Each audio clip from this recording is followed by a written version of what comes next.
Welcome to Talking Off-Road with Mike McGarity. This show is dedicated to the off-road enthusiasts who want to keep our off-road riding areas open, as well as to the business sponsors and the clubs who support the advocacy groups.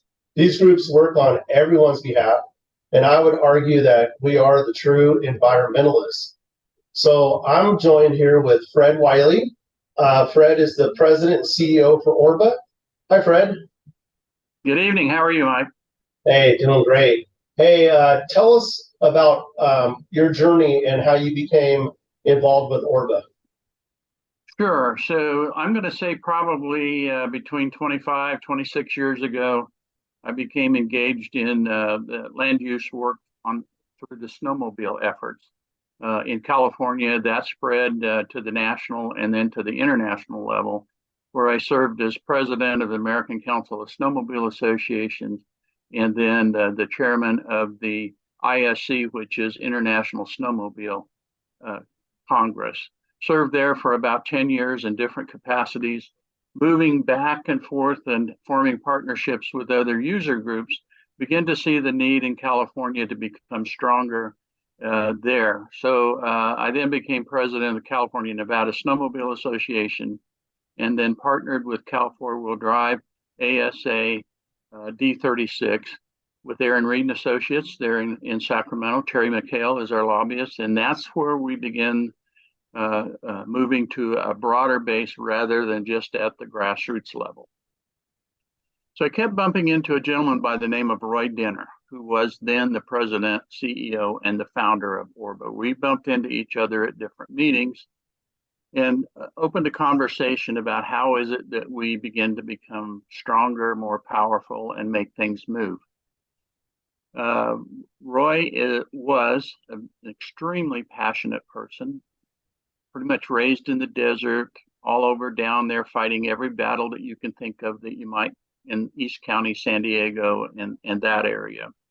He was extremely frustrated because the efforts by the grassroots volunteers seemed to fall short, and it became his opinion that if we were going to have success in keeping public land open, needed to bring in professional staff, lobbyists, attorneys, professional managers, land use people that write comments and things like that. So there's the concept from ORBA in the beginning. About the same time, ASA was formed, 2001, 2000, with a similar function, but focused more on Imperial and that area. We are strong partners still to this date with ASA. We work together at Ecologic Partners with that strong group there in our legal efforts. So we then met a couple of more times, went down, met the board of directors of ORBA, and we decided that we would create this old methodology of good cop, bad cop. He would play the bad cop and I would be the good cop. And we began to work together. And so now 18 years later, after Roy's passing, I am sitting in his seat trying to keep this going with a similar methodology. I'll find a bad cop somewhere to play his role, if you know what I mean. So that is the process that we use. We firmly believe if you're not at the table, you're not going to accomplish anything. So the first thing is you don't eliminate yourself from the process. So that's kind of the theory that we work under as we move forward. And I hope that helps. Yeah. Thank you so much, Fred. So you talked a little bit about collaboration. Who is ORBA's main contributor or collaborator, rather? So typically we work more on federal issues at a national level. From time to time, we break it down to states, depending on what each state might need. But for the most part, because of having a very strong relationship with SEMA, their past president, Chris Kirsting, and I were pretty good friends. We worked together an awful lot. We tried to make the decision of whether or not it made sense for ORBA to be brought into SEMA and function that way. That was a little bit more than they really wanted to take on. So we decided that we would just work stronger together and subsidize each other's efforts depending on the project. Obviously, SEMA is more into the technical, the CARB issues, the safety rules and the things like that. That's a little bit far for us to reach. So we focus mostly on land use and do a lot of their work for them in the land use realm. Coming back to the state, probably about 10 years ago, we formed a group here in California called the California Off-Road Recreation Coalition. And so the point of that was to bring the 10 largest OHV groups in California into a communications platform where we could work on different issues within California. So we oftentimes use that kind of a collaborative process in the state areas where we can't know everything about every place, and we need those partners on the ground who understand that. And then working with them, we will develop a plan to move forward and be successful. CAMRAC during that time was very good at getting the program in California, the OHV program, permanent. We also changed the makeup of the commission so that it was not so imbalanced with environmentalists. And so we worked forward and moved forward from there. That is an organization that kind of sits quiet or asleep until there's a need for it. And I think we're going to see a need for it. Mike, you and I have talked about that in the future. And so we're ready to fire that back up as we see the need in California. Utah's the same way. We work with several groups in Utah, several groups in Colorado, Arizona. We're working on the Sedona issues with Tread Lightly and other groups. So we're not the experts. We're the group that puts the team together and helps the team function, if that makes sense, and then brings the business assets to that process. So who makes up the ORBA board? So the board of directors at ORBA is a very unique board. It is off-road business owners and or corporate managers. The chairman of the board is Greg Adler with Off-Road Warehouse, formerly the owner of Four Wheel Parts. The secretary treasurer is Jim Chick, formerly with Bestop, and a whole world and litany of companies behind him in the past. Next would be Brad Franklin, governmental affairs for Yamaha Corporation. Brian Godfrey, who is with Method Race Wheels. Formerly Lindsay Hubley with the Overland Expo groups, and formerly on Sand Sports and those shows, is a former member, and she's now handed that off to Lee Reiser, who is with Real Truck. And then going on to our grassroots partners that are full-time members would be United Four-Wheel Drive, Steve Egbert, and then Jerry Grabo with District 37, who also sat on the board. So we have a very well-rounded board that represents large and small corporations, also grassroots representation from folks who work directly on the ground with the common consumer user. The board looks at everything and sees if it, first of all, meets our mission. Does it help industry? Does it help grassroots? And then we begin to lay out a financial structure after that. Yeah, sounds like a great board of directors. Tons of experience. They know the industry better than anyone else. So tell us about some of the land use fights that ORBA has been involved with in the past or currently involved with. What are you guys working on?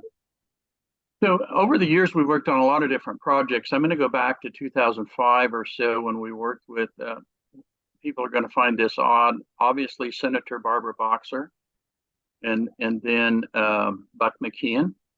We worked with them on an Eastern California wilderness program that was very successful in laying the groundwork with a lot of other things. It is our philosophy when we work with elected officials that may be in our opposition is if we're going to work with them and let them get what they need and want, we want something in return.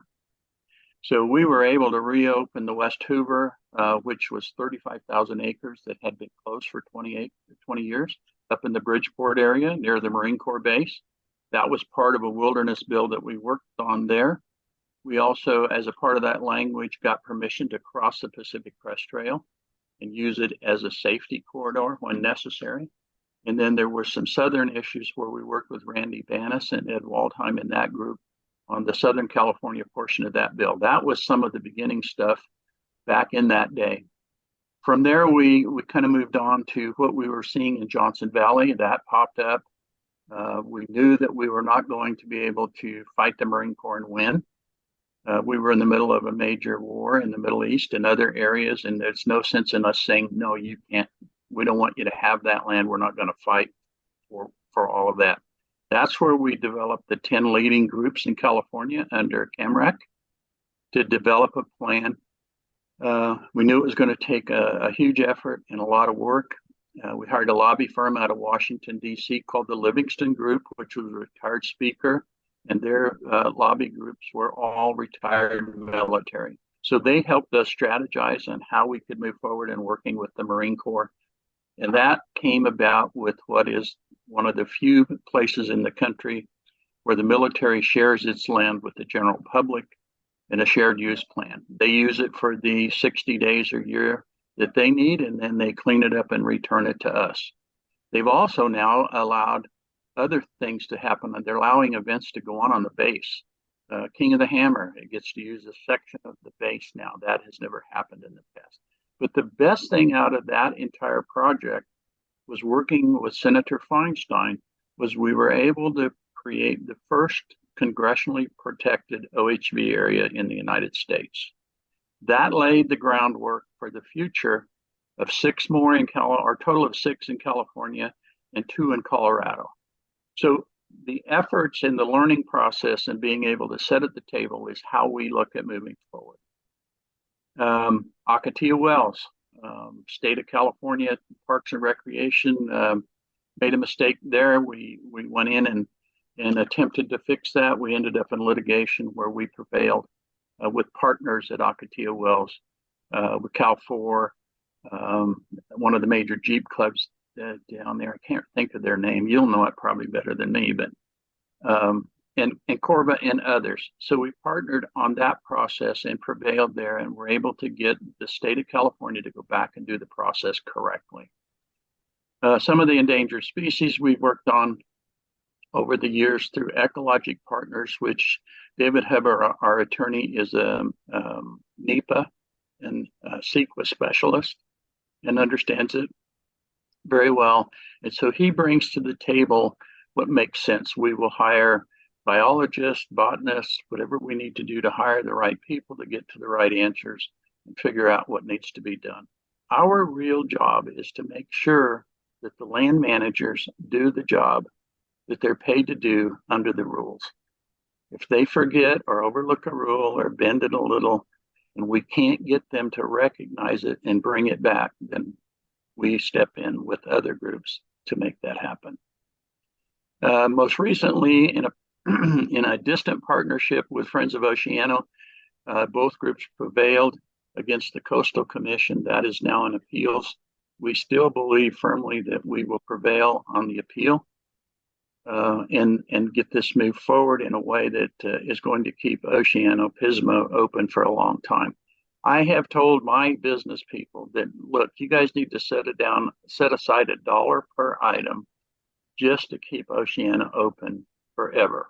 This fight is never going to go away.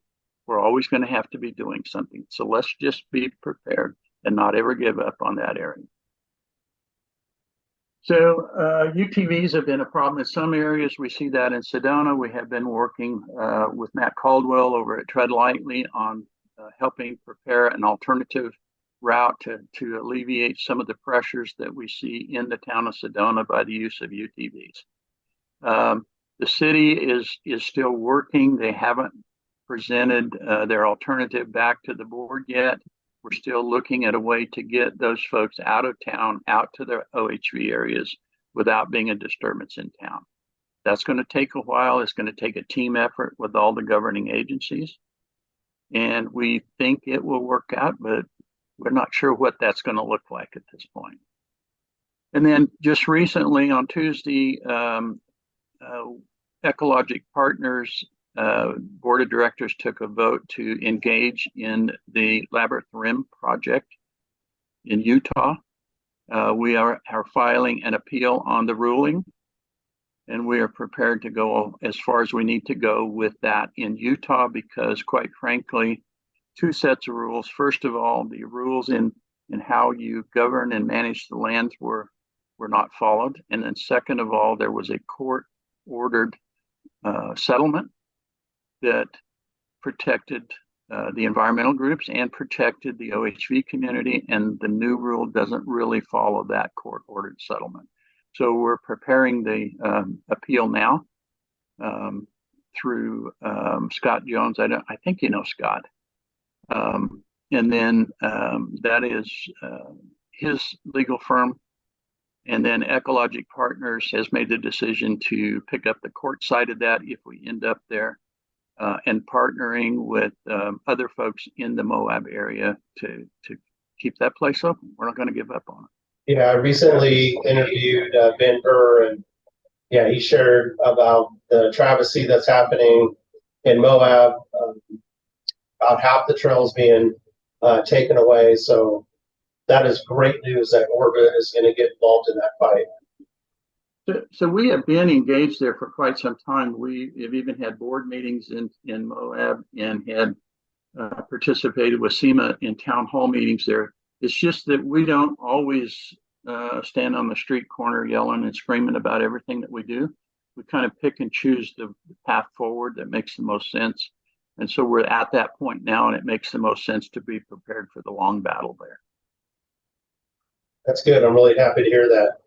So any other land use? It sounds like you're busy enough as it is. Well, we do have things in Washington. As you know, the special recreation permit process is a nightmare.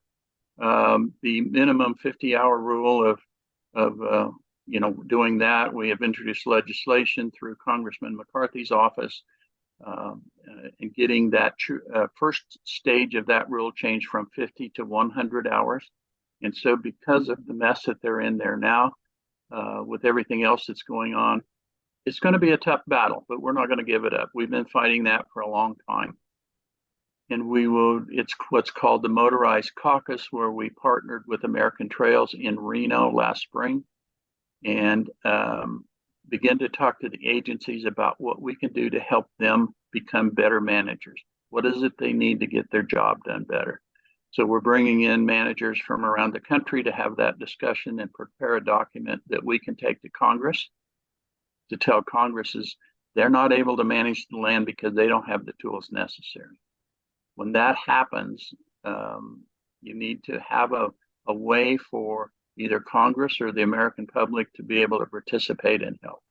So we'll be writing that document not long after that. We have developed a panel of leading ladies in industry, including some racers, Bailey Campbell, Sarah Price, and then Charlene Bauer, Karen Bailey Chapman, the Vice President of SEMA, and several others will be on a panel on Thursday, the 3rd, discussing how do we make it more accommodating for women to get into off-roading. We know that a lot of women are involved with husbands and boyfriends and all of that. We get that. But there's a lot more women out there with a little help might be able to be more accommodated and bring them in. So industry, we're opening the door with industry to have that discussion to see what we can do at the grassroots level to help bring more women in. And I can't think of anything else right now. That's great. So tell everybody, what can people do and what can businesses do to help support ORBA? So obviously everything in our world is about money. And I hate to be the kind of guy that has to stand up here and ask for money, but the number one thing for the grassroots to do is to support the businesses that are supporting your access to public land. I don't care who it is. And also, if you're buying a set of tires from somebody, you need to tell them they need to support somebody who's helping keep public land open. We are developing a contribution line. I think we have it on our One Voice program line right now. We're not ready to do it quite yet on the ORBA line. We don't typically do very much of that. We typically look at industry to help us do that, but then, sometimes it doesn't hurt for the general public to have some buy-in as well. I don't want to interfere with what the different clubs and associations do. We don't want to get into their fundraising mechanisms, but sometimes we need a little help. Then what can the normal off-roader, what kind of a membership plan do you have for individuals? So we're looking at a contribution level that will be probably $100 a year, something along that line, which would give you the ability to have some connectivity to our board and our members. So through our One Voice plan and program, that is a direct connection of industry and grassroots. It's a communication platform so we can identify projects around the country, then send that to the board of directors and let them see how and where and what they can do in that particular area of the country. And so communications through One Voice is a great way to start, but I want to emphasize that you still need to belong to the local club. That is probably more than likely where you're going to get the most benefit from your dollar, or you're going to see it quicker than you might see it through a national organization. That doesn't mean we don't need money, but I strongly urge people to belong to grassroots. Many of the state associations also are members and subsidize and support ORBA. Cal 4-Wheel Drive has for years. Southern 4-Wheel Drive has for years. United 4-Wheel Drive has done it for years. American United Snowmobile Alliance, not American. They are a subsidizing member. They have over 300,000 members. So we don't want to interfere with what they need to do and wherever they need to do it, but it also helps if they can help us focus and provide some financing to what we do. Well, I appreciate your time, Fred. Thanks for being on Talking Off-Road, the talking show that brings the industry and the people who fight for our land use to the people so they can hear directly from you. So I appreciate you being on the show. Thank you very much, Mike. I appreciate the opportunity. And as you know, I love to talk and tell our story. So there you go.